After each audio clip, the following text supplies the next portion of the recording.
ওই হজরে আসওয়াদ পাথরের দরজার মাঝখান জায়গাটা দোয়া কবুলের জায়গা বলতেছে। আল্লাহ রাসূল বলে ওই জায়গায় বুকটা লাগাইয়া মালিকের ডাক দিবি, কারণ ওই জায়গায় ইব্রাহিম নবীর বুকটা লাগানো আছে, ইসমাইল নবীর বুক লাগানো আছে, কত নবী কত রাসূল আল্লাহর কত প্রিয় বান্দা বুকে চাপ লাগানো খাবে। ওই বাইতুল্লাহর দরজা হযরত আসওয়াদ পাথরে মাঝখান জায়গায় বুকটা লাগা ডাক দিবি, ও দয়ার বান্দি আমার এমন রোগী পাইছে যার ঔষধ নাই, তুমি মুক্তি করে দাও। আমি খোদার কসম করে বলি এই 2-3 বছর আমি বাইতুল্লাহ যাই আসি, আমার ঔষধ খাওয়া লাগে না, তেমন অসুস্থ হই না, কিন্তু আমার মনে চায় আমি ব্যাংকক পর্যন্ত ঘুরেছি আর জীবনে কোথাও ডাক্তার দেখাইতে যাব। হুজুর আপনি একটু দোয়া করে দেন, আমি যেন হাজিরা দিতে গিয়ে প্রত্যেকবার আমার মাওলার ঘরে গিয়ে হাজিরা দিয়ে বলতে পারি লাব্বাইক আল্লাহুম্মা লাব্বাইক, লাব্বাইক লা শারীকা লাক লাব্বাইক, ইন্নাল হামদা ওয়ান নি'মাতা লাক ওয়াল মুলক লা শারীকা লাক। ও বান্দার মঞ্জিলার টাকাওয়ালা, ও ধনী ব্যবসায়ী বাবারা, চাকরিজীবীরা, কিসের টাকার ধান্দায় পড়ে আছো? ওই বাইতুল্লাহ যদি একবার যাইতে পারতা দেখতা কি মজা। ওই বাইতুল্লাহর সাথে একটু যদি বুকটা লাগাইতে পারতা বুঝতা কেমন মজা। এখন তোমাকে বোঝানো যায় না, টাকা আছে, কত গরিবরা কাঁদে বাইতুল্লাহ যাবে, টাকার অভাবে যেতে পারে না। আর আল্লাহ তোমাকে কত টাকা দিয়েছে, আমার জানা মতে কত ঢাকার হাজি ওনার আছে টাকাওয়ালা, নিজেও বাইতুল্লাহ যায়, রমজানেও যায়, হজেও যায়, আবার শত শত গরিবদেরকে বাইতুল্লাহর উমরায় পাঠায়, হজে পাঠায়, আছে না নাই? অযুবক তুমি ভাবতেছো তোমার টাকা নাই, কেমনে যাইবে? 5 বেলার নামাজ পড়ে মাওলারে বলতে থাকো, ও আল্লাহ তুমি বাইতুল্লাহ না দেখাইয়া মরণ দিও না। আল্লাহর কসম টাকা লাগবে না, বিনা টাকায় বাইতুল্লাহ বসতে পারবা। ওরে 1 মিনিট চোখ বন্ধ করে বাইতুল্লাহর কথা ভাবলে চোখে পানি।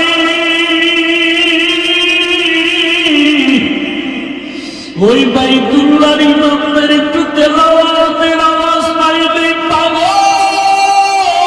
হইয়া যাই। বাইতুল্লাহর ইমামদের তেলাওয়াত শুনিস, এই কপাল পোড়া মোবাইলওয়ালারা, গান শুনিস না, ইমামের তেলাওয়াত শোন।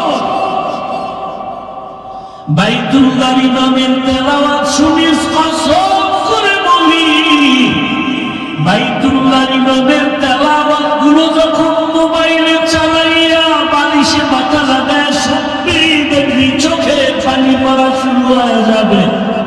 একদিন তুই নিজেই তেলাওয়াত শুনতে শুনতে বলবি আর গান শুনবো না, বাইতুল্লাহর তেলাওয়াত শুনবো। আমরা যারা বাইতুল্লাহ গেছি, আমার কথা আমি বলি আল্লাহর কসম, যখনই তেলাওয়াতের আওয়াজ কানে আসে মনে হয় ডানা থাকলে উড়িয়া চলে যাইত। ওই বাইতুল্লাহ কেমন দামি ঘর,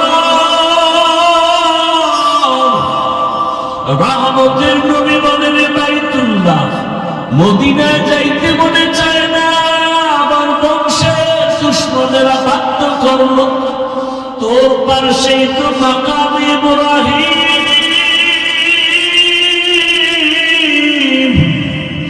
ও বাইতুল্লাহ কেমনে মদিনায় যাব, তোমার কাছেই তো হেরা পাহাড়, যেখানে আমি দীর্ঘ বছর পেয়ারে সবাই কাটাইলি, ও বাইতুল্লাহ তোমার ছেড়ে যেতে মনে চায় না, তোমার পাশেই তো ওই জাবালে আবু কুবাইস, যেই পাহাড়ে উঠিয়া ইব্রাহিম নবী হজে এলান করেছিলেন।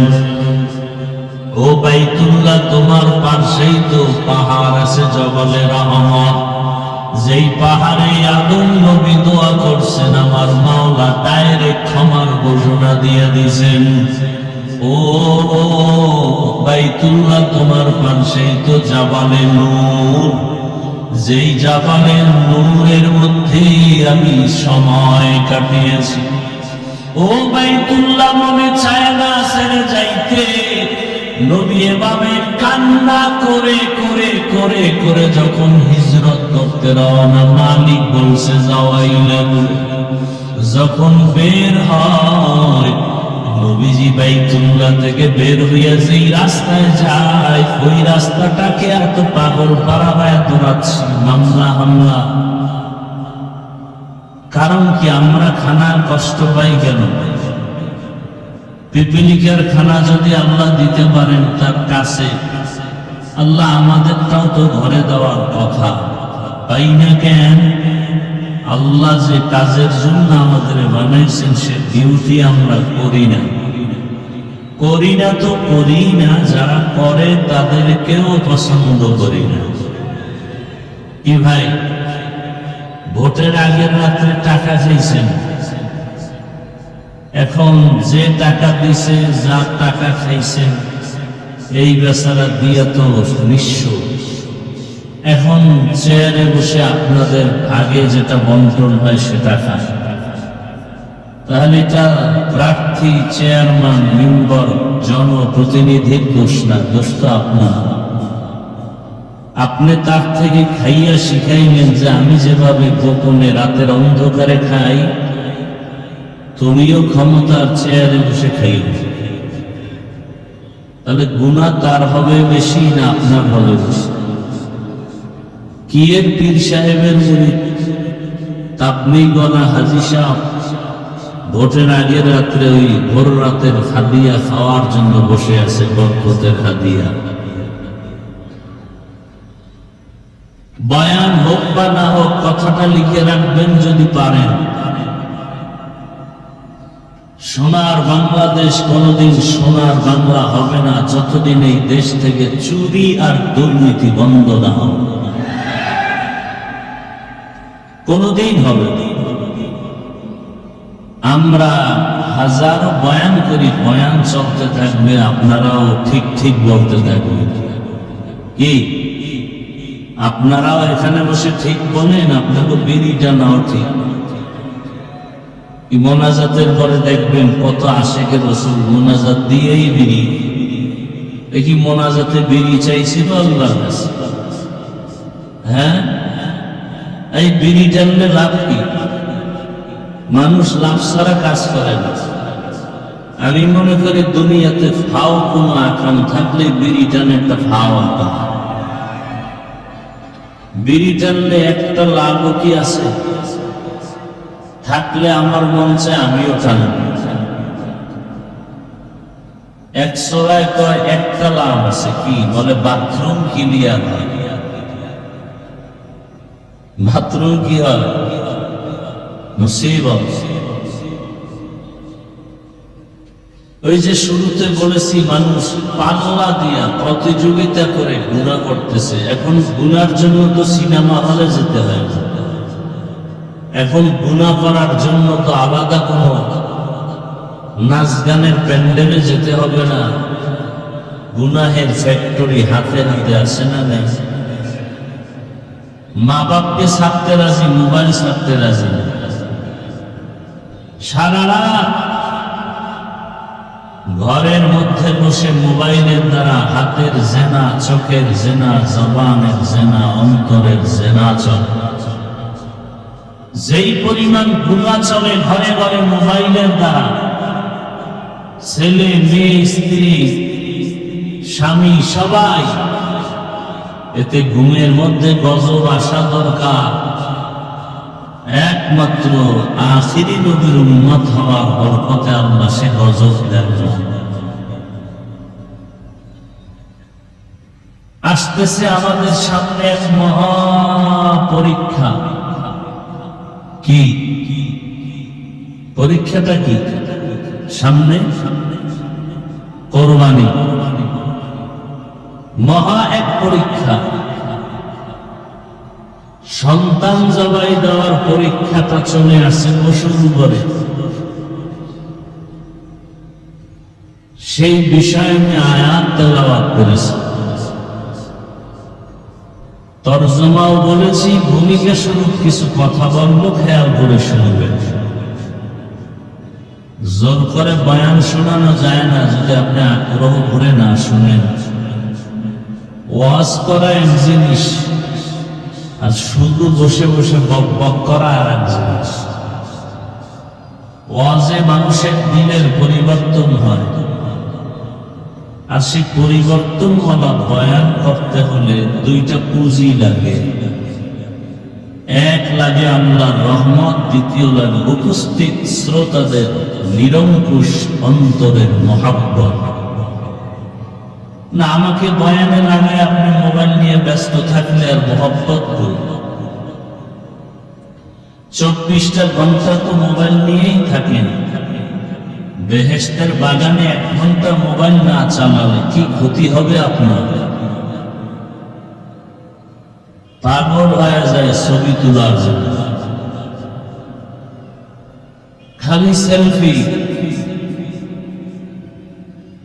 কি বলবো,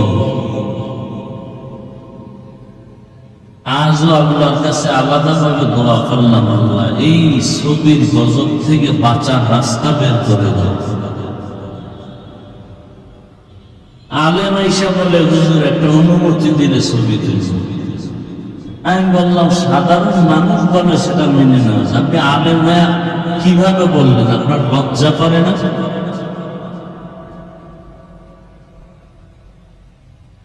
বিনা কারণে এমনি ছবি তোলা 1000 বার কবিরা গুনাহ, হারাম। পৃথিবীর কোন মুফতির বাবার ক্ষমতা নেই তাকে হালাল বলা। কে বলবে এই সত্য কথা? বলার মানুষ নাই, শোনার মানুষ নাই, বিরোধিতা করার মতো বেয়াদবের অভাব নাই।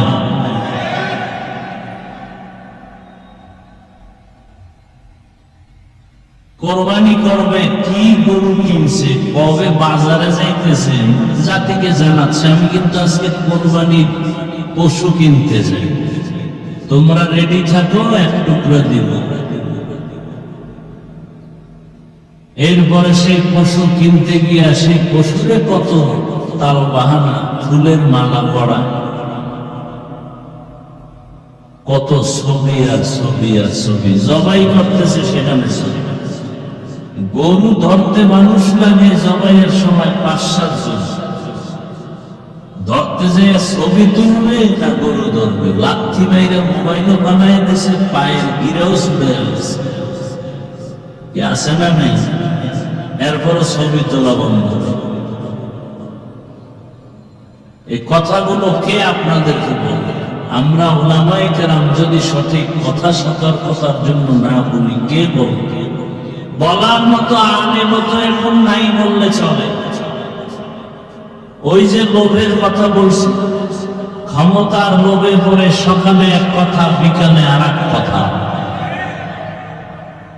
ক্ষমতার চেয়ার পাওয়ার লোভে সত্যটাকে মিথ্যা বানায়, মিথ্যাটাকে সত্য বানায়। লোভ 3 প্রকার: সম্মানের চেয়ারের লোভ, সম্পদের লোভ, যৌবনের লোভ।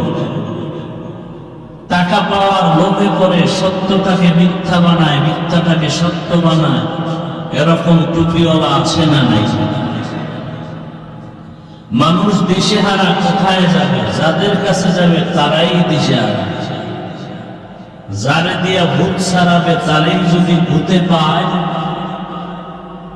যে আলেম দিয়া মানুষ জান্নাতের টিকিট দিবে, জান্নাতের পথ পাবে, সে আলিমই যদি মহিলাদের নিয়ে বেপরদায় আড্ডা দেয়, আসতে বলেন কেন? আপনারা কি ওই হুজুরের মুরিদ?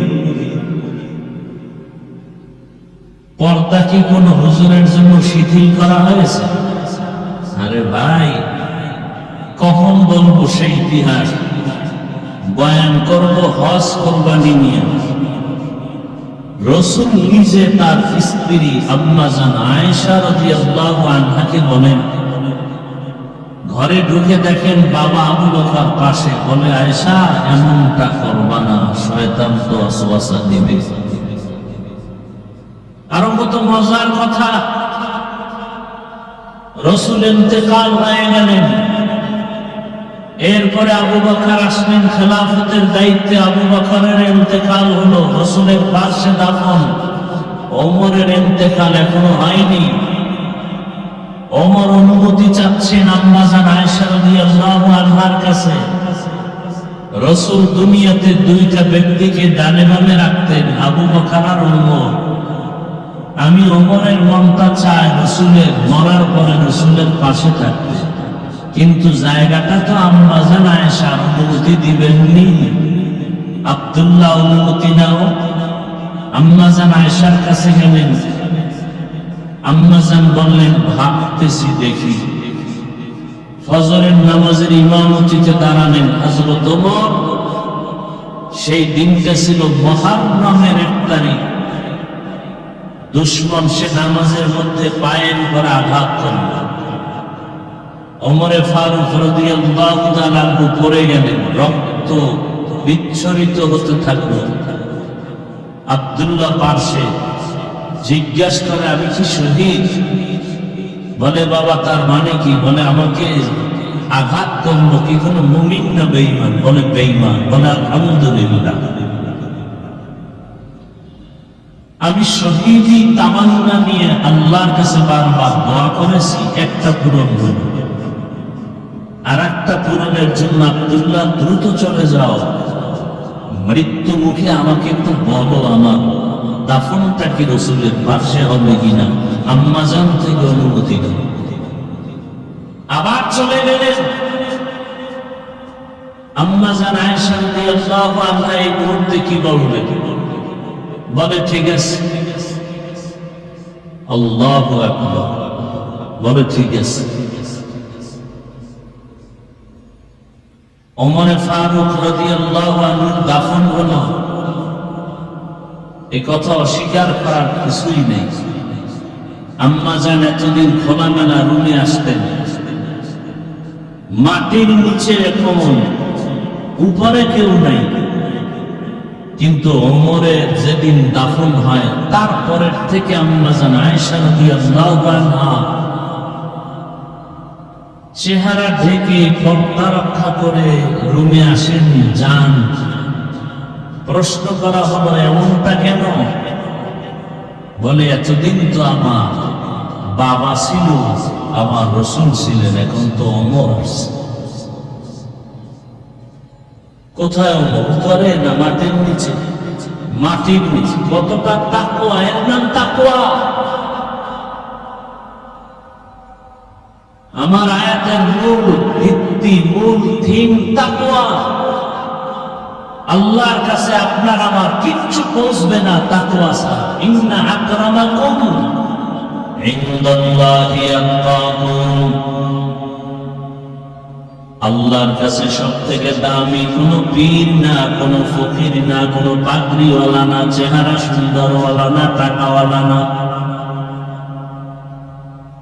আল্লাহ বলেন আমার কাছে একমাত্র দামি যার ভেতরে থাকবে তাকওয়া আর কেদারত। খৌফে হক তার দিল মাদার, जन्नतुल मअवा तेहत पूरा मकाम जुज़्बा हक़ची से मखाज इंसो जा वज़न उआ मस्त दर जुमला जहा তাকওয়া বড় দামি এক সম্পদ। আল্লাহ বারবার নবীকেও বলেন, হে নবী, যার কোনো গুনাহ নাই, নবীজির গুনাহ আছে, আল্লাহ সেই নবীকে বলেন, সে নবীর জন্য আল্লাহ নিজে আসে। সব নবী রাসূল আমার আল্লাহ তাআলার আশিক, আর আমার আল্লাহ শুধুমাত্র মুহাম্মদের আশিক। সেই নবীকে আল্লাহ বলেন, নবী আপনিও তাকওয়া অর্জন করেন। ইয়া আইয়ুহান নাবিয়্যু ইত্তাকিল্লাহ ওয়া লা তুতি'ল কাফিরিনা ওয়াল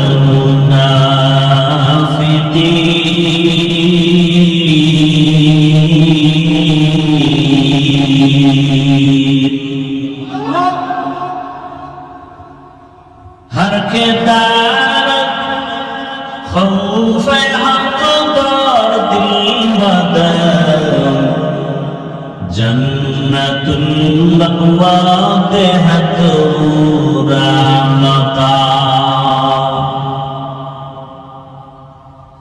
টাকার লোভে মানুষ সত্যকে মিথ্যা বানায়, মিথ্যাকে সত্য বানায়। যৌবনের লোভে পড়ে মানুষ সঠিক রাস্তা থেকে পিছনে ঘুরে যায়। আর সারা দুনিয়ার মানুষ ডাক্তার জাকির নায়েকের জন্য কত মোহাব্বত করে ভালো জানে।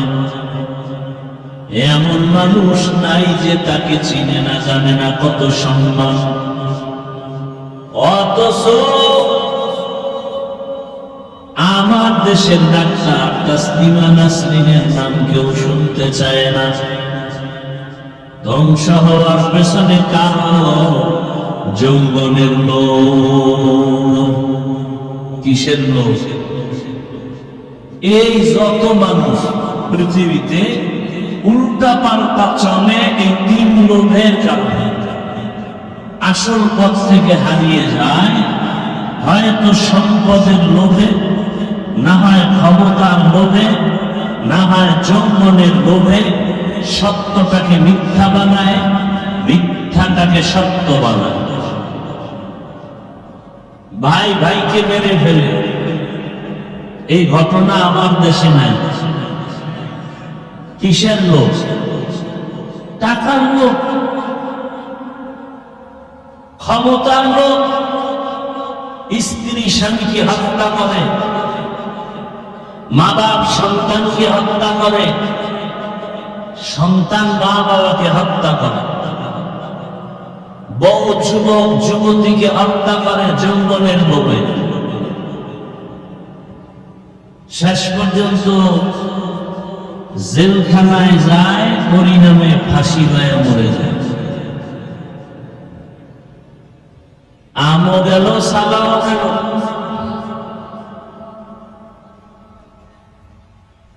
আমি যে আয়াতের তরজমাটা করেছি, আল্লাহর কাছে পশুর রক্ত গোশত পৌঁছে না, আল্লাহর কাছে পৌঁছে কি? আমাদের তাকওয়া। তাকওয়া মানে ভয়। কার ভয়? আল্লাহর ভয়ের মূল কথা গুনাহ থেকে নিজেকে বাঁচায় রাখা। তাকওয়া মানে বেশি বেশি জিকির করা নয়, বেশি বেশি তেলাওয়াত করা না, নামাজ পড়া না। তাকওয়া মানে হলো গুনাহ থেকে বেঁচে থাকা। আর তাকওয়া ইহতিরাজ মিনাল মাসিয়া। قال النبي صلى الله عليه وآله وسلم اتق المحارم تكن أعبد الناس রহমতের নবী বলে গুনাহ থেকে নিজেকে বাঁচাও। যদি তুমি আল্লাহর নিষিদ্ধ জিনিস থেকে নিজেকে বাঁচায় চলতে পারো, দুনিয়াতেও তোমার সম্মান বেড়ে যাবে, আখিরাতের ময়দানেও সম্মান বেড়ে যাবে। তাকওয়া মানে গুনাহ থেকে নিজেকে বাঁচাও। হাত দিয়া তুমি ধরবা, তবে ধরার ক্ষেত্রেও সীমানা দেওয়া আছে, সীমানার বাইরে গিয়া হাত লাগাও না। আল্লাহর ভয়, চোখ দিয়া তুমি তাকা দেখবা, দেখার মধ্যে সীমানা দেওয়া আছে, বাইরে তাকায় দেখিও না। আল্লাহ চোখ দিছেন, মা বাবারে তাকায় দেখো সওয়াব। দুটো চোখ দিয়ে আল্লাহর কোরআন তাকায় দেখবা সওয়াব। আল্লাহর ঘর বাইতুল্লাহ দেখবা সওয়াব। এই চোখ দিয়া কোরআন তাকায় দেখবা সওয়াব। উলামায়ে আহলে হক, যে আলেমের বয়ান শুনলে, যার কাছে বসলে আখিরাতের কথা মনে হয়, আমলের জন্য দিল তৈরি হয়, এমন আহলে হক আমাদের চেহারা দেখবা সওয়াব। কিন্তু আজ তুমি চোখ দুইটা দিয়া মা বাবাকেও ভাই মায়ার নজরে দেখো না, বাইতুল্লাহ দেখো না, কোরআন দেখো না, আলেম দেখো না। তুমি যখনই সময় পাও, বাইরে তাকায় তাকায় কবিরা গুনাহ করে কাটাও। আর তুমি বলো শান্তি আসে না কেন? আমার সন্তানের উপরে বিপদ কেন? আমার ব্যবসার উপরে বিপদ কেন? ওরে বিপদ যেই পরিমাণ আসার প্রয়োজন ছিল, তার 1000 কোটি ভাগের 1 ভাগও আসে নাই। নবীদের উপরে এত পরিমাণ বিপদ, আল্লাহ পরীক্ষা নিছেন পয়গম্বর ইব্রাহিম আলাইহিস সালাম।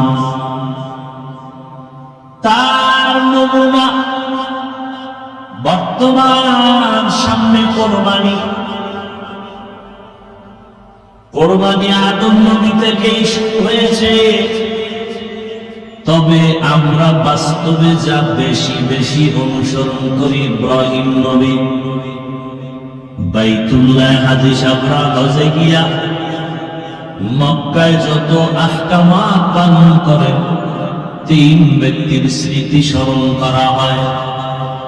ইব্রাহিম আলাইহিস সালাম, ইসমাঈল আলাইহিস সালাম, আম্মা জান হাজরা আলাইহিস সালাম। আল্লাহ রাব্বুল আলামিন জমিনটা বানাবা, পরে একটা ঘর বানাইলেন বাইতুল্লাহ। আল্লাহ তাআলা বাইতুল্লাহ বানানোর পর হজে ইহরাম করার জন্য ইব্রাহিম নবীকে আদেশ দিলেন। ক্রমান্বয়ে ইব্রাহিম নবী দাওয়াত দিয়া এইবার সন্তান ইসমাইল সহ বাইতুল্লাহ নির্মাণ করেছেন। এই বাইতুল্লাহ নির্মাণ করার পর ইব্রাহিম নবী হজের ইহরাম করেছেন। আর পয়গম্বর ইব্রাহিমের ইহরামে যারা লাব্বাইক বলেছে, তারা হজ না করে কবরে যাবে না। এরে আল্লাহর গোলাম,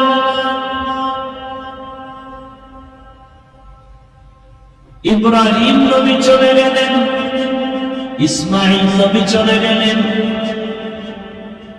শেষ পর্যায়ে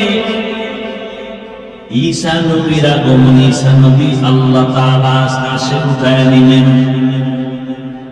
ঈসা নবী বিদায়ের পরে রহমতের নবীর মাঝখানে 500 বছর পর্যন্ত কোন নবী নাই।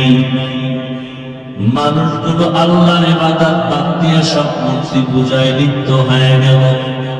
শুধু তাই না, বাইতুল্লাহর মধ্যে 360টা মূর্তি ঢুকায় দিল। মূর্তি পূজা শুরু হয়েছে। আদম আলাইহিস সালাম জমিন থেকে বিদায় হওয়ার 600 বছর পরে দুনিয়াতে এমন এক পর্যায় হলো, ইবলিসের ধোঁকায় পড়ে মানুষ মূর্তি পূজা শুরু করলো। জমিনে এমন একটা মানুষ ছিল না যে মূর্তি পূজা করে নাই। মূর্তি সামনে নিয়া খোদা খোদা বলে সম্মান করত আর কিছু চাইতো। 600 বছর মূর্তি পূজা চলতে থাকলো। আদম নবীর বিদায়ের 1200 বছর পরে আল্লাহ পাক নূহ আলাইহিস সালামকে পাঠাইয়া দাওয়াতের কাজ করেছেন। মানুষের দ্বারে পয়গম্বর নূহ 950 বছর দাওয়াত দিয়া মাত্র 40 জন মানুষকে মূর্তি পূজার থেকে ফিরায় দিলেন। এই মূর্তি পূজা শুরু হয়েছে আদম আলাইহিস সালামের ইন্তেকালের 600 বছর পর। ক্রমান্বয়ে কমে আমার বারে রহমতের নবী আসার আগে 500 বছরের জমিনে কোনো মুরব্বী নাই। মক্কা মানুষ বড় দামি, মুশরিক হলেও বেঈমানরাও মক্কা তার সম্মানের নজরে দেখত। বাইতুল্লাহ এমন এক সম্মানের ঘর। মক্কার মানুষ ওই সময় এত খারাপ, ইতিহাসের মধ্যে দেখে মক্কার মতো খারাপ মানুষ দুনিয়ার কোথাও ছিল না। এত খারাপ, এরা নিজেরা নারী আর পুরুষ উলঙ্গ হয় বাইতুল্লাহ তাওয়াফ করে। কেন? বলে আমরা যে গুনাহ করি কাপড় চুপড় করে, কাপড় নিয়ে বাইতুল্লাহ পবিত্র ওখানে যাওয়া যায় না। এই জন্য কাপড় চুপড় খুলে নারী পুরুষ একসাথে বাইতুল্লাহ যায়, তাওয়াফ করে। নাপাক কাপড় নিয়ে যাবে না। এটা কেমন হইল? একজনে পাগড়ির ফজিলতের বয়ান শুনে লুঙ্গি খুলে পাগড়ি বাঁধবে।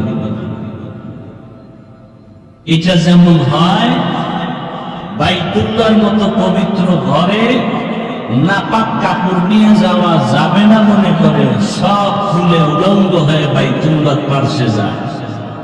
কতটা নিকৃষ্টতম জাহেল! এবং এরা পশু জবাই করে আর রক্তগুলো বাইতুল্লাহর দেওয়ালে মাখে।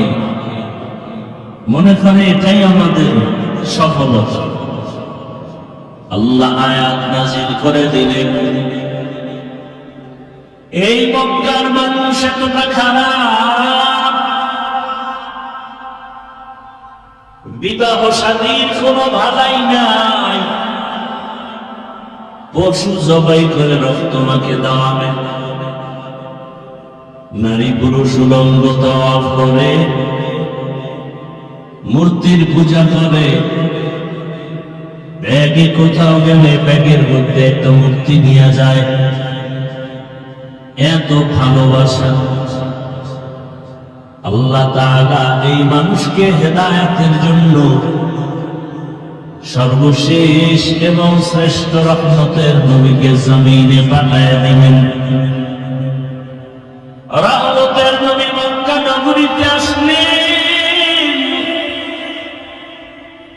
পরিবর্তন শুরু হয়ে গেল। 1000 বছর পর্যন্ত যে অগ্নি জ্বলতেছিল পারস্যের, সে আগুন নিভে গেল অটোমেটিক। রহমতের নবী আসছেন, দুনিয়ায় রহমতের বাতাস বইতে শুরু হয়ে গেল। খবর শুনে আবু লাহাব তার দাসী তার বাদীকে আজাদ করে দিল, মুক্ত করে দিল। রহমতের নবী আসছেন। আস্তে আস্তে নবী বড় হতে লাগলেন। 40 বছরের আগে নবী সবার সাথে মুখ লাগায় কথা বলে হাসি মুখে, কিন্তু দাওয়াত দেয় না। দীর্ঘ 40 বছর পর্যন্ত রহমতের নবী কালেমার দাওয়াত দেন না, নামাজের দাওয়াত নাই, রোজার দাওয়াত নাই। নবী এই টাইমে বেশিরভাগ সময় বাইতুল্লাহর দূরে একটা পাহাড় আছে, হেরা পাহাড়, ওই পাহাড়ের গর্তে গিয়া নবী ধ্যান করতেন, ধ্যান আল্লাহর ভালোবাসা অর্জনের জন্য সাধনা করতেন।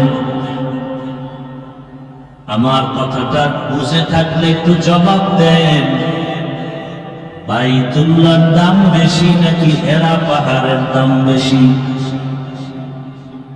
বাইতুল্লাহর দাম। আল্লাহ কোরআনে বলেছেন, ইন্না আউয়ালা বাইতিন উযিআ লিন-নাস লাল্লাযী বিবাক্কাতা মুবারাকান ওয়া হুদা মুবারাকান ওয়া হুদান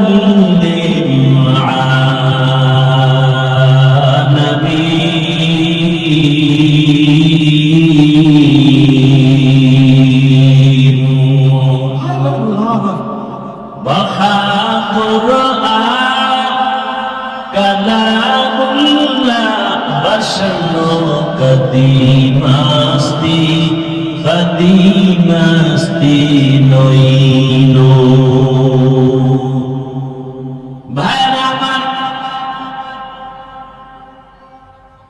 বাইতুল্লাহ এত দামি, যেই বাইতুল্লাহর দিকে প্রথম কেউ নজর দিয়া দোয়া করলেই কবুল। বাইতুল্লাহ প্রথমবার দেখে যে দোয়া করবে সাথে সাথে কবুল। আমার উস্তাদ বলছে, কি দোয়া করলে তোমার জীবনটা ধন্য হবে। ও বাইতুল্লাহর মুসাফির, আল্লাহ যদি কোনদিন বাইতুল্লাহ নেয়, সফর করে বাইতুল্লাহ গিয়া যখন বাইতুল্লাহ নজর করে যাবে, প্রথমে দোয়া করবা, আয় আল্লাহ, আমি গুনাহগার, জীবনে যত ভালো ভালো দোয়া করছি কবুল করে নেও। সামনে যত দোয়া করব সব কবুল করে নাও। জামে দোয়া, পেছনে যত দোয়া করেছি ভালো, সামনে যত ভালো দোয়া করবো তুমি বাইতুল্লাহর নজরের বরকতে কবুল করে নাও। আল্লাহর ওয়াদা, রাসূল বলেছেন, বাইতুল্লাহ দেখে প্রথম দোয়া করলেই কবুল, প্রথম নজরে। শুধু কি তাই? একজনে বাইতুল্লাহ তাওয়াফ করে, আর একজনে নামাজ পড়ে, আর একজনে শুধু তাকায় তাকায় দেখে। নবীজি বলেন যে শুধু তাকায় তাকায় বাইতুল্লাহ দেখে, অনবরত তার উপরে রহমত নাযিল হইতেছে। ভাইরা আমার, এমন একটা দামি ঘর জমিনে আর কোথাও নাই।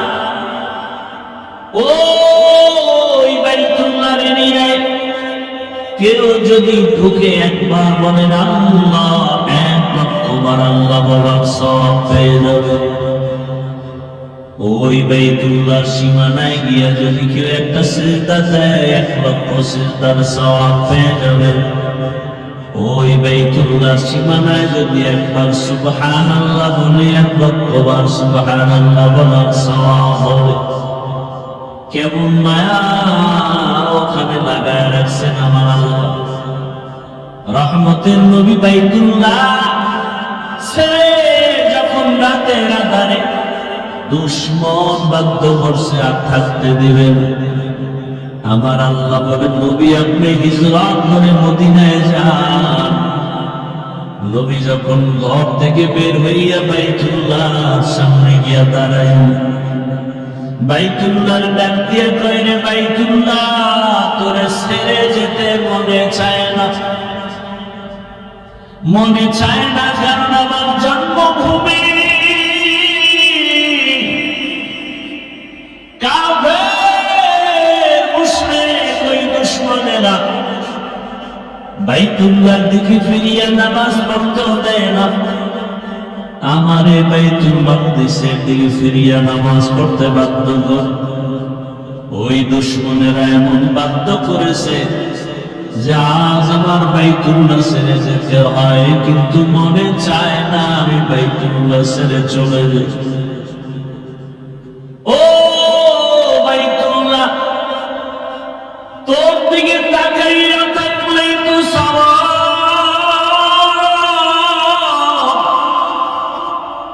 তোর পাশে সিজদা দিলে 1 লক্ষ সিজদার সওয়াব। মনে চায় না তোর পাথর হজরে আসওয়াদে চুমা দিলে গুনাহ টেনে নেয়। তোর পাশে জমজমের পানি,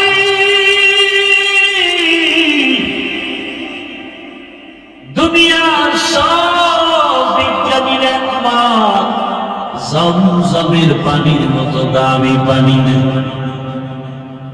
এমন পানি, দুনিয়ার পানি পান করলে পিপাসা নিবারণ হয়, ক্ষুধা নিবারণ হয় না। জমজমের পানি এত দামি বরকতের পানি, যেই পানি পান করলে শুধু পিপাসা নিবারণ হয় না, ক্ষুধাও নিবারণ হয় না। শুধু ক্ষুধা নিবারণ হয় না, জমজমের পানি পান করো ইয়াকিনের সাথে, তোমার খানা দানা খেতে হবে না। রহমতের নবী একটা খেজুর, একটু জমজমের পানি পান করে রোজা রাখছেন। জমজমের পানি বরকতিমান। হাজার হাজার হাজার বছর ওই কূপের থেকে crore crore million trillion billion পানি, হাজার লিটার পানি হাজিরা নিয়ে যায়, কমেও না বাড়েও না। কি মদিনাবাসী, আল্লাহর কুদরত কি! মদিনায় পাইপ দিয়া পানি নেবে, পাইপ কি পানি, কিন্তু পানি যায় না। এখন গাড়ি দিয়ে নেয়, ড্রাম ভর্তি করে নেয়। কেমন আল্লাহর কুদরত! সাহাবায়ে কেরাম জিজ্ঞাসা করলেন, ইয়া রাসূলুল্লাহ, জমজম কূপের নিচের সম্পর্ক কোথায়? মাটির সাথে? নবী বলেন, হাউজে কাউসারের সাথে।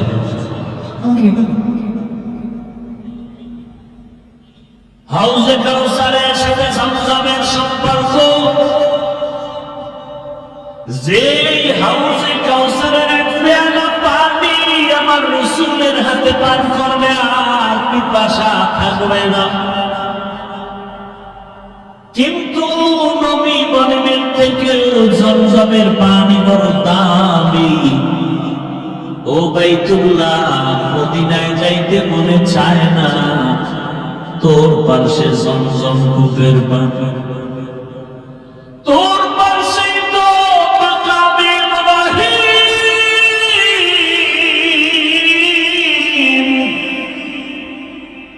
যেই পাথরে আজ ইব্রাহিম নবীজির পায়ের ছাপ লাগানো আছে। সুবহানাল্লাহ। না বেশি করে বিড়ি জানো তো ঘুমের ভিতরে মক্কা দেয় না। সুবহানাল্লাহ বলার মতো মন নাই, মুখের মধ্যে সারাদিন বিড়ি, গালি, গীবত শেখায়া। একই জায়গা দিয়ে সুবহানাল্লাহ আইতে তো সময় লাগে, কতগুলো রাস্তা পার হয়ে আইতে। গীবতের গেট লাগানো, মিথ্যার গেট লাগানো, এটি ধাক্কাইয়া ধরতে সুবহানাল্লাহ বাইরে তো অনেক সময়। আর নিজের মহাপণ্ডিত মনে করে। আল্লাহ হেদায়েত দান করেন। ওগো নবীর উম্মতেরা,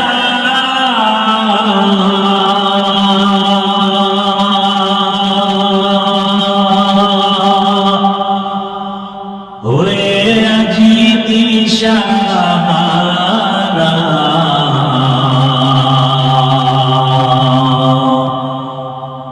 কোরআন হাদিসের চলো যখন যাহা চায় মনে,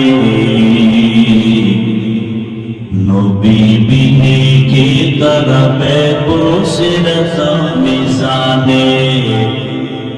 নবী বিনে কে দাঁড়াবে বসিরত মিজানে উম্মতের কান্ডারি নবী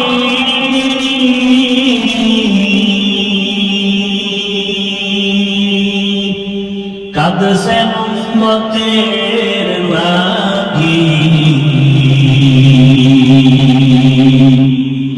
এখনো কাঁদেন নবীজি শুয়ে মদিনার পানে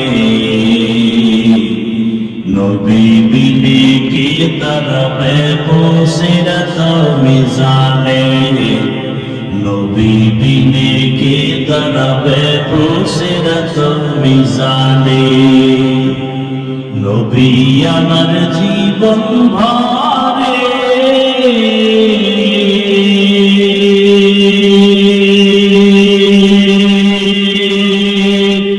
দিনের লাগি কষ্ট পারে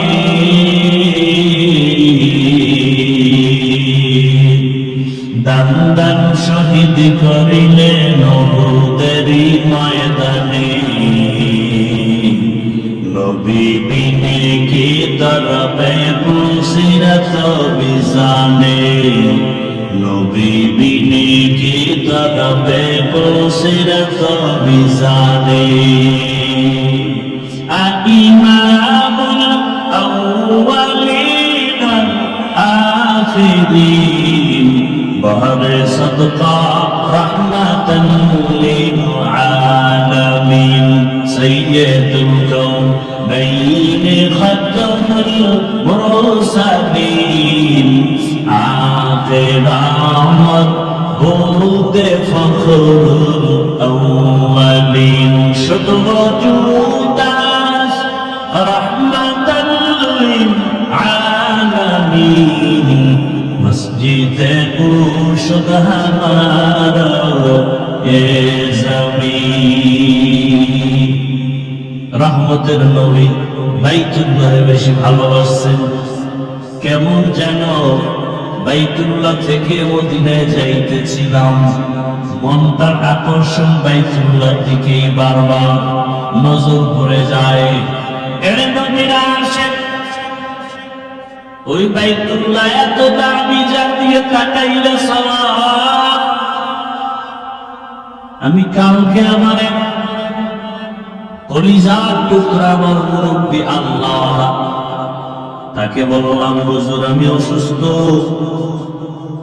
কিন্তু ঔষধ খাইতেছি ব্যাংকক পর্যন্ত গেলাম কিন্তু ভালো লাগে না বলে কেন আমি বললাম আমি প্রতি বছর বাইতুল্লাহ যাই আমার 1000% বিশ্বাস অন্তরে জমা হয়েছে আমি যতবার বাইতুল্লাহ গেছি আসার পরে তেমন ঔষধ খেতে হয়নি আমার মনে চাই আমি বারবার বাইতুল্লাহ যাই আমি বাইতুল্লাহ যাইয়া ওই হজরে আসওয়াদ পাথরের দরজার মাঝখান জায়গাটা দোয়া কবুলের জায়গা বলতেছ আল্লাহ রাসূল বলে ওই জায়গায় মুখটা লাগাইরা মালিকের ডাক দিবি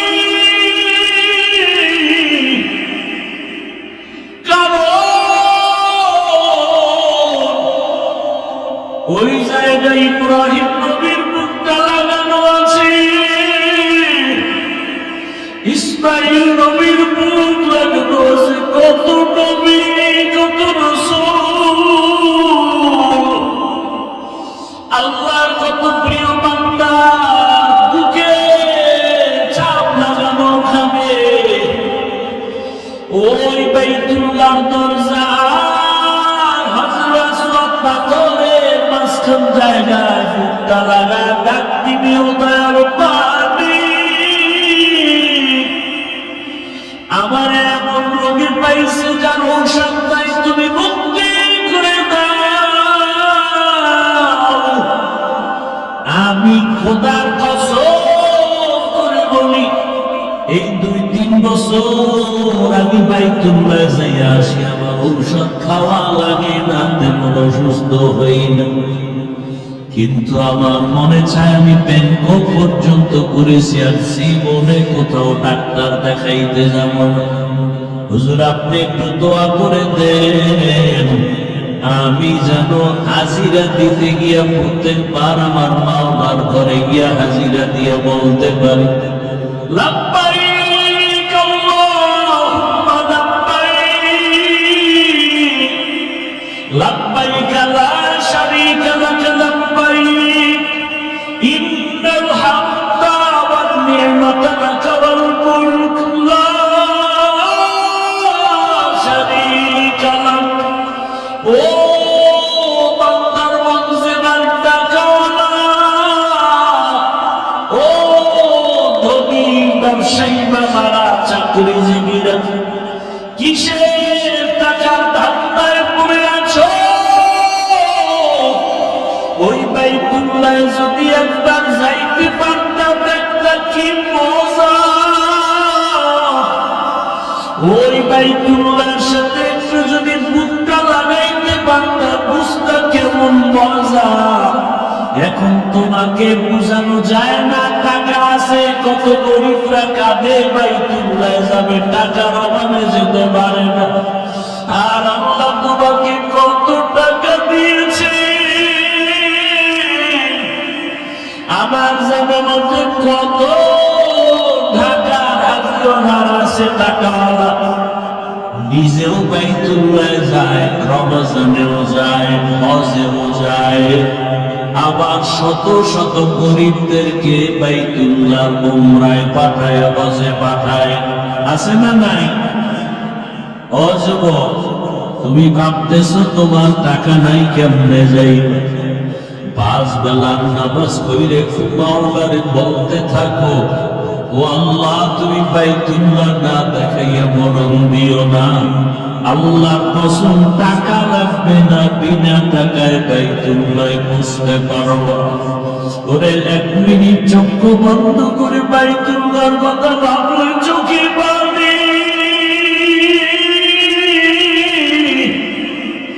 ওই বাইতুল্লাহর ইমামদের একটু তেলাওয়াতের আওয়াজ পাইলে পাগল হইয়া যায়।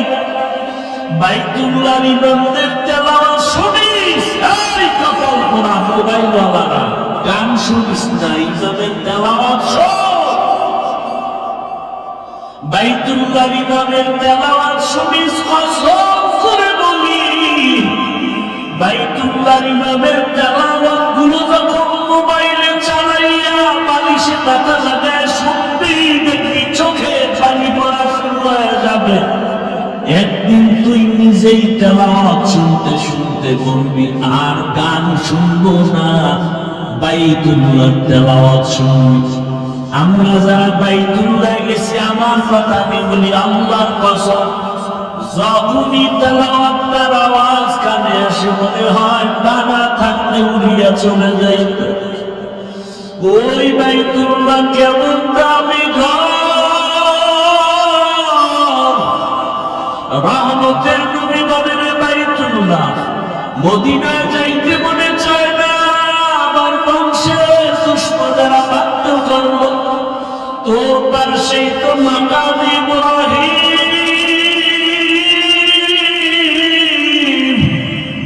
ও বাইতুল্লাহ কেমনে মদিনায় যাব? তোমার কাছেই তো হেরা পাহাড়, যেখানে আমি দীর্ঘ বছর দেড় সময় কাটাইছি। ও বাইতুল্লাহ তোমার ছেড়ে যেতে মনে চায় না, তোমার পাশেই তো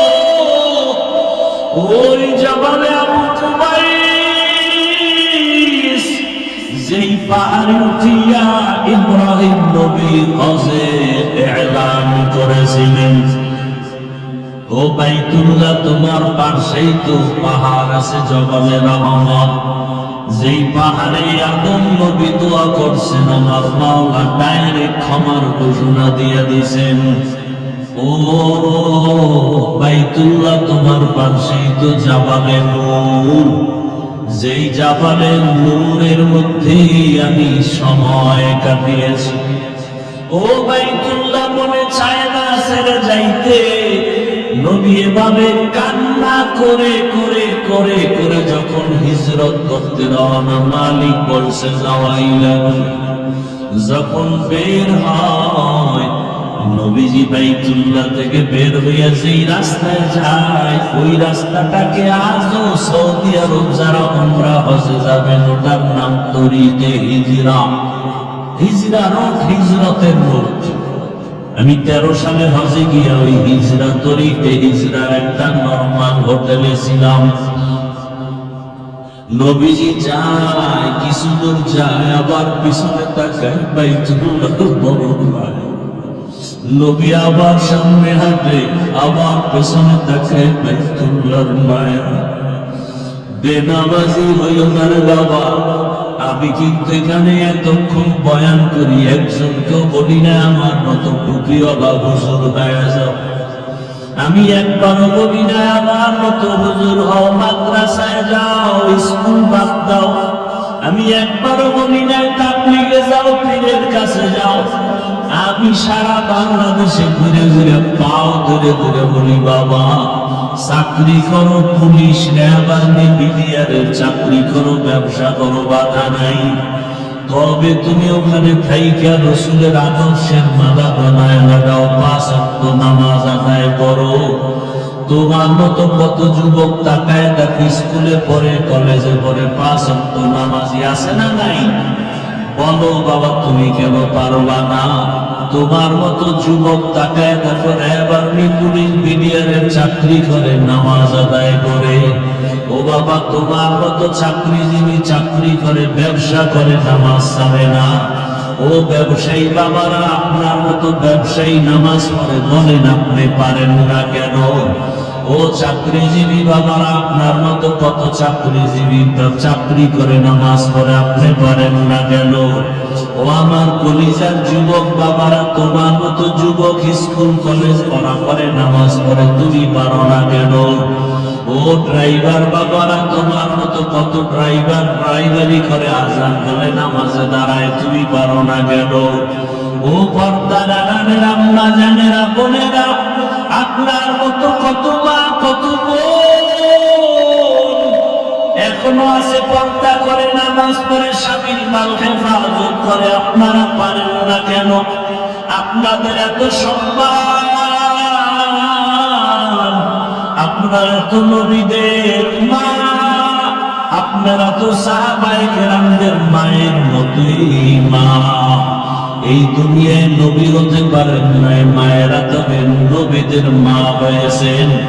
এ দুনিয়ায় সাহাবী সাহাবিয়ার মতো নারী আপনারা, খাদিজা রাদিয়াল্লাহু আনহার মতো নারী, ফাতেমা রাদিয়াল্লাহু আনহার মতো নারী, আয়েশা রাদিয়াল্লাহু আনহার মতো নারী। ও পর্দার আড়ালের আম্মা জানেরা, আপনার ছেলেটাকে আপনি ডাক্তার বানাবেন, প্রফেসর বানাবেন, ইঞ্জিনিয়ার বানাবেন, বাধা নাই। তবে আমার দাবি একটাই, ডাক্তার জাকির নায়েকেরা তো সুনাম কেন? টাকার কারণে, ক্ষমতার কারণে নয়, নবীজির আদর্শের কারণে। আপনার সন্তান ডাক্তার হবে, নেককার, নামাজি, পর্দাওয়ালা। আপনার সন্তান ডাক্তারিও করবে, নামাজ পড়বে, কোরআন তেলাওয়াত করে, মা বাবার জন্য দোয়া করবে। ও যুবক বাবা, তুমি ডাক্তার হও, প্রফেসর হও, ইঞ্জিনিয়ার হও, বাধা নাই। তবে মা বাবার দোয়া নিয়া, শিক্ষকের দোয়া নিয়া, ওলামায়ে কেরামের দোয়া নিয়া, নবীজির আদর্শ মেনে চলবা, জীবনটা ধন্য হয়ে যাবে। ওই বাইতুল্লাহর দিকে আগাইতে থাকো। আজকে তো তুমি চোখ বন্ধ অন্ধের মতো সিজদা দাও, বাইতুল্লাহ সামনে নাই। যেদিন বাইতুল্লাহর সামনে গিয়ে একটা সিজদা দিবা, মনে হয় যেন তোমার জীবনের শ্রেষ্ঠ সিজদা হবে। আজকে তুমি নামাজে দাঁড়াও, বাইতুল্লাহ সামনে দেখো না। আল্লাহ যদি কবুল করেন, বাইতুল্লাহ সামনে নিয়ে যেদিন নামাজে দাঁড়াইবা, দেখবা আজকে নামাজে দাঁড়াইলে মন বসে না, সেদিন চোখ থেকে পানি পড়া শুরু হয়ে যাবে। এত কান্না, এত কান্না। ওই বাইতুল্লাহ বড় দামি। আল্লাহ পাক রব্বুল আলামিন ওই নবীকে বিজয়ের বেশে আবার বাইতুল্লাহে ফিরাইয়া দিলেন। ও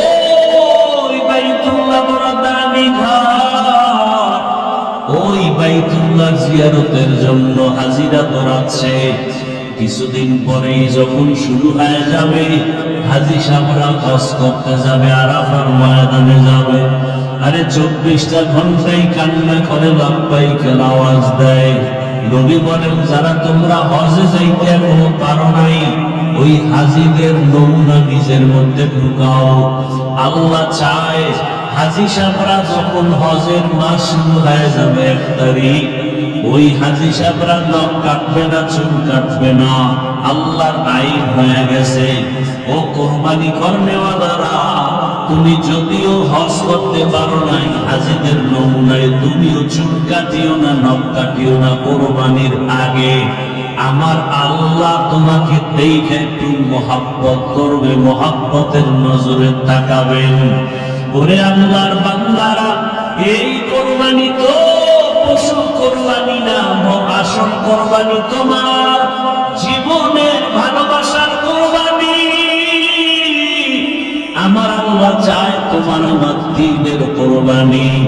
আজকে দেখা যায় মানুষ 20,000 টাকা 30,000 টাকা দিয়ে গরুতে ভাগ হয়, 500 টাকা লাগলেও দেয়, কিন্তু 100 টাকার লোভে চামড়াটা কওমি মাদ্রাসায় দিতে চায় না। আছে না নাই? বলে গেলাম চ্যানেল দিয়ে পৃথিবীতে যত সেবা সংস্থা আছে, শ্রেষ্ঠ কল্যাণমূলক জনকল্যাণমূলক সেবা সংস্থার নাম কওমি মাদ্রাসা। অনুরোধ করে বলবো, ওই কওমি মাদ্রাসায় যদি আপনার যাকাতে অংশ দেন, আপনি যদি কোরবানির চামড়া দেন, ফিরে দিবেন ডবল সওয়াব, ডবল সওয়াব, ডবল সওয়াব। আর এর বিরোধিতা যারা করবে, ওদের অন্তর নষ্ট, ওদের আকল নষ্ট, ওদের ঈমান আমল নষ্ট। ফিরিয়ে দিবেন 20,000 30,000 টাকা দিয়ে ভাগ হতে পারেন কোরবানির অংশে। 200-100 টাকা ছেড়ে চামড়াটা আল্লাহর রাস্তায় দিবেন। এখন তো সিন্ডিকেট চলতেছে চামড়ার জগৎ নিয়ে। অনেক মাদ্রাসাওয়ালারা কালেকশন করবে না বলেছেন, কিন্তু অনুরোধ করে বলছি, আল্লাহর রাস্তায় ফি সাবিলিল্লাহ কওমি মাদ্রাসার এতিম ফান্ডে আপনারা এটা দিবেন। গরিব এতিম অসহায় যারা আছেন, এদের পেছনে এটা খরচ করা হবে। এটা দিনের ডবল সওয়াব। 1 সওয়াব গরিব এতিমের হক আদায় করা হবে, আর 1 সওয়াব হলো ইলমে দ্বীন ওরা শিখে, কোরআন হাদিস শিখে, এই ইলমের সহযোগিতা করা হবে। কয় সওয়াব কি ডিস্টার্ব কেন বাবা? ডবল সওয়াব। আর এর বিরোধিতা যারা করবে, এদের অন্তর খারাপ। আল্লাহ হেদায়েত দান করুন। লা ইয়ানালাল্লাহু দুহুমুহা ওয়ালা দিমাউহা ওয়ালাকিন ইয়ানালুহুত তাকওয়া মিনকুম। ও পর্দার আম্মা জানেরা, বোনেরা, ও যুবক, অনুরোধ করে বলছি, জীবনে তো গুনাহ কম করো নাই, মনে চাইছে নামাজ পড়বা না, পড়ো নাই, মনে চাইছে দাড়ি রাখবা না, রাখো নাই, মনে চাইছে পার্কে যাবা, দৌড়ায় গেছো, মনে চাইছে মোবাইলে সারা রাত গুনাহ করবা, করেছো, মনে চাইছে নাচ গান করবা, দেখবা, করেছো আর দেখেছো। এখন কি তোমার অন্তরের আশা পূরণ হয় না? তওবা কি করবা না? মরণের ভয় কি নাই রে যুবক? আজকে তুমি এখানে বসে আছো, কালকে 10টার সময় হতে পারো তুমি লাশ। এই যে রমজানের রোজা গেল, ঈদ গেল, কত মানুষ মরে গেল, 5টা পানির মধ্যে চলে গেল। একটা বাচ্চা সাঁতার কাইতে এসে বলে, আমার আম্মু পানিতে আটকা আছে, তাড়াতাড়ি আমার আম্মুকে বাসের থেকে নিয়ে এসে বাঁচাও। আবার এক মহিলা সাঁতার কাইতে এসে বলে, আমার বাচ্চাটা বাসের মধ্যে আটকানো, আমার বাচ্চাটাকে বাঁচাও। এইভাবে চোখের সামনে দিন দিন বিদায়। এমন কোনদিন নাই লাশ নাই। কয়দিন আর বাঁচবা? ওই চাকরিজীবী, কই বাড়িওয়ালা, বাড়ি পড়ে আছে, বাড়িওয়ালা নাই। চাকরির জায়গা ঠিকই চাকরি চলতেছে, কিন্তু আগের লোকটা নাই। এইভাবে একদিন বিদায় হতে হবে।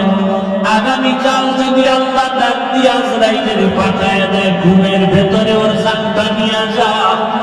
সকাল 10টা 11টায় আম্মু জানাইসা যখন ডাকবে, দেখবে ঘরের মধ্যে বাচ্চার সন্তানের জবানে কোনো আওয়াজ নাই। প্রতিদিন 2 ডাক দিলে সারা দেয়, আজকে এত বাকি সারা দেয় না কেন? দরজা খুলে মা সন্তানের হাত, বডির মধ্যে হাতটা টাচ করে দেখে পুরো শক্ত, বরফের মতো ঠান্ডা।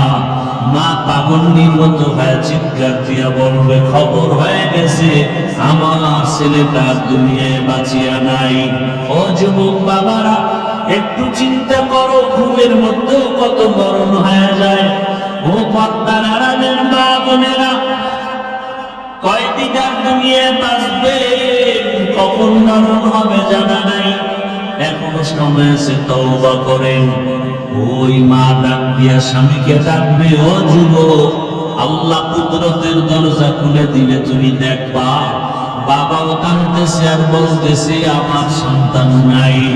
মা ডাকবে আর বলবে আমারে আর মা বলে ডাক দেওয়ার কেউ নাই। অনেকে মা বাবা গ্রামে সারিয়া এই পার্বত্য অঞ্চলে এসে থাকে, মায়ের খবর পর্যন্ত নিতে পারে না। এই কোরবানিতে জানো না, মা তোমার রেখে গোশত খায় না। মা তাকায় থাকে সন্তান কখন আসবে, ওর মুখে আগে দিয়ে তারপরে আমি খাবো। একটা সন্তানের প্রতি মা বাবার এত মায়া, যেগুলো বুঝাবার কোনো ভাষা নাই রে বাবা। তুমি যেদিন মা বাবা হবা, সেদিন তোমার বুঝে আসবে। ও বোনেরা, মায়েরা, পর্দার আড়ালের আমার যুবক বাবারা, বৃদ্ধ বাবাজিরা, ওই বাবাই টেলিফোন করা শুরু করবে, ইমাম সাহেব আমার ছেলেটা মরে গেছে, আপনি জানাজা দিয়ে কোথাও যাবেন না। তুমি দেখতে থাকবা, একদলকে পাঠাবে বাজারে যাও কাফন কেনার জন্য, আর একদলকে বলবে কবর খনন করার জন্য বাগানে দৌড়াও, আর একদলকে বলবে ঘরের পেছনে গরম পানি মশারি টানাও। আজকে আমি বলি আমার বাড়ি, আমার গাড়ি, আমার সব, কিন্তু জানি আমার গায়ের জামাটা বেলেট দিয়ে কেটে কেটে রেখে দিবে। আমার হাতের ঘড়ি আর একজনে দিয়ে বলবে এটা আমার হাফিজুর রহমানের ঘড়ি না। এইভাবে যখন লাশটা তোমার আমার ঘর থেকে নামাইয়া গরম পানি দিয়া গোসল করাইয়া, যখন সাদা কাপড়ের প্যাকেট বানাইয়া হাটের মধ্যে উঠাবে, এইবার জানাজার ময়দানে নিয়ে যাবে। মা জানালা দিয়া ছিলে বলবে আমার বাবারা তোমরা কোথায় নিয়ে যাও? বলবে জানাজা দিয়াছিল বিদায়, আর ঘরে আসবে না, কবরে রাখা হবে। মা বলে বিদায় বেলা শেষবারের মতো একটু চেহারাটা দেখিয়ে দাও। আমার বাবার এসে গুড়িয়ে দেখবো না, আমার বাবার কই? ও আমার যুবকেরা, ওই মা বাবার সাথে বেয়াদবি করিস না। আল্লাহর কসম, ওই মা বাবার দোয়া ছাড়া আমি হাফিজুর রহমানের চেয়ারে বসতে পারি না রে বাবা। ওই মা বাবার চোখের পানি আর দোয়ার কারণে তুমি টাকার মালিক, বাড়ির মালিক, গাড়ির মালিক, সম্মানের চেয়ারের মালিক। ওই মা বাবার কথা কেমনে ভুলে গেছো? তোমারে পরীক্ষার হলে পাঠাইয়া মা কান্না করে করে দোয়া করছে, আল্লাহ আমার ছেলেটার পরীক্ষায় কামিয়াবি দান করো। তোমার মা কত কান্না করেছে, ওই মা বাবার জন্য কি তুমি এক ফোঁটা চোখের পানি ফেলতে পারবা না? আল্লাহর কাছে 2 ফোঁটা চোখের পানি ছেড়ে দোয়া করো। আর যার মা বাবা বেঁচে আছে, ভক্ত হারাইও না, পাইলেই দেখা হলেই দোয়া চাইও। বাবারে বলিও বাবা মনে কষ্ট নিবা না, জীবনে বহু অন্যায় করেছি। মরে যুবকরা যারা গোপনে গিয়া মায়ের কাঁদাইছো, কত কষ্ট দিয়েছো, অনুরোধ করি বাসায় যাইয়া মায়ের হাতটা ধরে ক্ষমা চাইয়া নিও। আর মাকে বলিও মা ওয়াজের প্যান্ডেলে তওবা করে আসছি, আর গুনাহ করব না।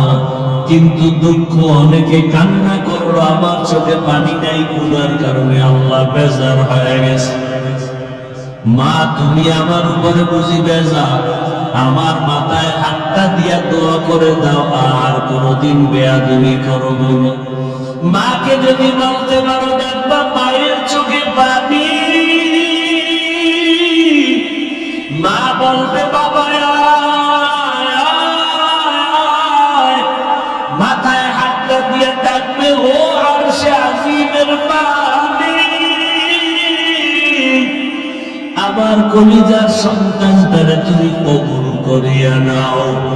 ও বাবা, ওই জানাজা পড়াইয়া যখন কবরের কাছে নিয়ে যাবে, এমন জায়গা যেখানে দিনের বেলাও কেউ যায় না, ভয় লাগে। আজকে আমার ডানে বামে, তোমার ডানে বামে কত ভক্ত বৃন্দের অভাব নাই। একা একা চলতে পারো না, কত গার্ড এসে তোমারে আগায় দেয়। কবরে রাখার পরে এমন হালাত হবে, মাটি পাড়ায় পাড়ায় দিয়া যখন বিদায় হবে, ওই কবরে কেউ নাই। অন্ধকার কবরে তখন ডানে মাটি, বামে মাটি, উপরে নিচে মাটি। দুইজন ফেরেশতা প্রশ্ন করতে আসবে, রবের পরিচয় দাও, ধর্মের পরিচয় দাও, রাহমাতুল লিল আলামিনের পরিচয় দাও। যারা দুনিয়াতে নবীর তরিকা মেনে, আল্লাহর হুকুম মেনে নামাজ আদায় করবে, দাঁড়িয়ে রাখবে, পর্দা করবে, আল্লাহর পক্ষ থেকে ওরা জবাব দিতে পারবে। আর আল্লাহ খুশি হয়ে কুদরতের আওয়াজ দিয়ে বলবে, কবরটা বেহেশতের বিছানা দিয়া দাও। কিন্তু কপাল পোড়া আমরা যারা বেনামাজি, নামাজ ঠিক মতো করি না, গুনাহ করি, দাড়ি নাই, নামাজ নাই, পর্দা নাই, মা বাবার সাথে ভালো ব্যবহার নাই। এই বেনামাজি অবস্থায় যদি কবরের ডাক আসিয়া যায়, ওই কবরে যখন প্রশ্ন করা হবে, বেনামাজি একটা জবাব দিতে পারবে না, বারবার বলবে, হা হা লা আদরি, আফসোস আমি কিছুই জানি না, কিছুই জানি না। নবীজি বলেন, আমার আল্লাহর কুদরতের আওয়াজ, ও ফেরেশতাই নাফরমানকে আর সুযোগ দেওয়া হবে না। ওই কবরে জাহান্নামের আগুন জ্বালা দাও। ওই কবরের মাটি দুই পার্শ্ব থেকে জোরে জোরে চাপ দিবে। আম্মা জান আয়েশা রাদিয়াল্লাহু তাআলা আনহা বলে, আমি প্রায় সময় দেখতাম আমার রাসূল আমার রুমে বসে গুনগুন করে কান্না করতেন। আমি মাঝে মাঝে জিজ্ঞাসা করতাম, ইয়া রাসূলুল্লাহ, আপনি আমার রুমে বসে কান্না করেন কেন? মায়ার নবী কান্না করতেন আর বলতেন, আয়েশা, হাসরের মাঠে কঠিন অবস্থার কথা মনে পড়লে আমি চোখের পানি রাখতে পারি না। যে এমন কঠিন হবে, নবীরা পর্যন্ত উম্মতের কথা ভুলিয়া নিজেদের জন্য কান্না করবেন। মুসা নবী কাঁদবেন, ঈসা নবী কাঁদবেন, ইব্রাহিম নবী কান্না করবেন। ওই সময় উম্মতেরাও পাগলের মতো দৌড়াবে। সূর্যের গরম সহ্য করা যায় না, জাহান্নামের আওয়াজ সহ্য করা যায় না। কোথায় যাবে সুপারিশের জন্য? যেখানে যাবে নিরুপায় হয়ে যাবে, ব্যর্থ হইয়া সর্বশেষ এরা মুহাম্মদের তালাশ করবে, কোথায় পাওয়া যায়। আম্মা জান আয়েশা বলেন, ইয়া রাসূলুল্লাহ, কঠিন সময় আপনাকে কোথায় পাওয়া যাবে? নবী বলেন, আমি আমার মাওলার দরবারে মাকামে মাহমুদে সিজদায় পড়ে কাঁদবো। মুসা নবী নিজের চিন্তায় কাঁদবেন, ঈসা নবী নিজের চিন্তায় কাঁদবেন, ইব্রাহিম নবী নিজের চিন্তায় কাঁদবেন। আর আমি মুহাম্মদ আমার চিন্তায় একবারও কিছুই বলবো না, আমি বারবার কাঁদবো আর বলবো, আমার উম্মত, আমার উম্মত, আমার উম্মত। ও নবীর উম্মতের দল, আল্লাহর কোরআনটা মিথ্যা মনে করিও না, নবীর কথা মিথ্যা মনে করিও না, ওলামায়ে কেরামের কথা মিথ্যা মনে করিও না। এখনো সময় আছে, তওবা করো, নবীর তরিকা মেনে চলো। নবীর শাফাআত ছাড়া জান্নাত হবে না। জীবনে গুনাহ তো কম করো নাই, আজকে আল্লাহর কাছে তওবা করো। আর নামাজ ছাড়বা না, দাড়ি কাটবা না, বেপরদায় চলবা না, মা বাবার দোয়া, শিক্ষকের দোয়া, উলামায়ে কেরামের দোয়া নিয়ে নবীর সুন্নাত অনুযায়ী চলবা। ও যুবকেরাও তওবা করো, ডাক্তার হও, নামাজ ছাড়িও না, ইঞ্জিনিয়ারিং করো, নামাজ ছাড়িও না। ঢাকা কলেজে গিয়ে দেখো কত ছেলেরা কলেজে পড়ে, পাগড়িওয়ালা, নামাজির অভাব নাই, তুমি পারবা না কেন? আল্লাহর কাছে তওবা করো। ও মা বোনেরাও তওবা করে, আর নামাজ ছাড়বেন না, বেপরদায় চলবেন না, স্বামীর মাল হেফাজত করবেন, খেয়ানত করবেন না। আল্লাহ আমাদের তওবা যদি খাঁটি উম্মতে করতে পারি, আল্লাহ জীবনের গুনাহ মাফ করে দিবেন। মরিয়া গেল আর নামাজ ছাড়বো না, দাড়ি কাটবো না, বেপরদায় চলবো না। তওবা করার মতো যদি কারো অন্তর তৈরি হয়, মুনাফিকি না থাকে, যাদের খাঁটি নিয়ত আছে, দুটো হাত আল্লাহকে দেখাইয়া দাও। আয় আল্লাহ, হাতগুলো কবুল করে নেন, তওবা কবুল করে নেন, তওবার উপরে মজবুত হইয়া চলার তৌফিক দান করেন, আমিন। আলহামদুলিল্লাহি রাব্বিল আলামিন, والصلاة والسلام على سيد الأنبياء والمرسلين وعلى آله وأصحابه أجمعين يا أرحم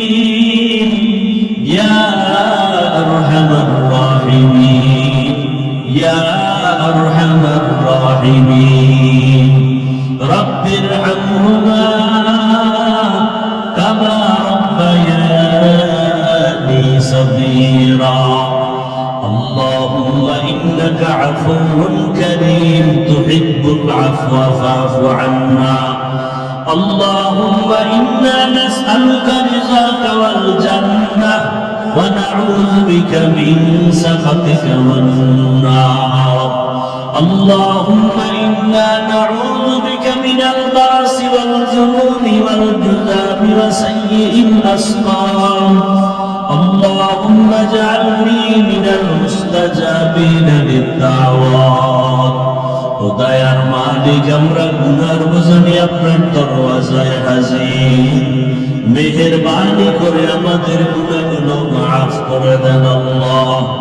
আয় আল্লাহ মাহফিল কবুল করে নেন আয়োজনকারী সহযোগিতাকারীদের কবুল